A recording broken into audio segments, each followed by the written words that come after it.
నిన్న జరిగింది మ్యాచ్ కాదు, ఒక వార్నింగ్. ఇది ఫైర్ కాదు, వైల్డ్ ఫైర్ అని.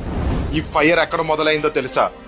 5 మ్యాచ్లలో స్కోర్లు రాకపోవడంతో ఓవర్ హైప్డ్ ప్లేయర్ అని సోషల్ మీడియాలో ట్రోల్స్ చేశారు.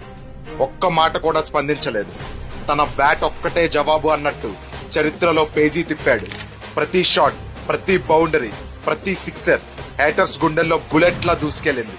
నిన్న తన ఆడింది ఇన్నింగ్స్ కాదు, ఒక statement. Highest individual score by an Indian in IPL, third highest individual score in IPL history. 2 మ్యాచ్లు సరిగ్గా ఆడకపోయేసరికి కంపారిజన్లు స్టార్ట్ చేశారు. ఎవరితో కంపేర్ చేస్తున్నారు? ఒక్క ఇన్నింగ్స్ తో రికార్డులన్నీ లేపేసిన వాడితోనా? చెప్పండి వాళ్ళందరికీ. నిన్నటి నుంచి ఐపీఎల్ కి ఒక తుఫాను ఎంట్రీ ఇచ్చిందని. ఆ తుఫాను పేరు అభిషేక్ శర్మ. నిన్న అతని ఇన్నింగ్స్ కి ఎస్ఆర్హెచ్ ఒక జట్టులా కాదు, ఒక హెచ్చరికలా కనబడింది. 246 రన్లు 9 బాల్స్ మిగిలుండగానే చేసి సెకండ్ హైయెస్ట్ చేజ్ ని రికార్డ్ చేశారు.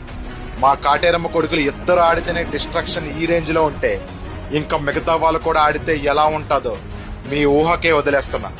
నిన్న అభిషేక్ శర్మ ఇన్నింగ్స్ మీకెలా అనిపించింది? కామెంట్ చేసి చెప్పండి.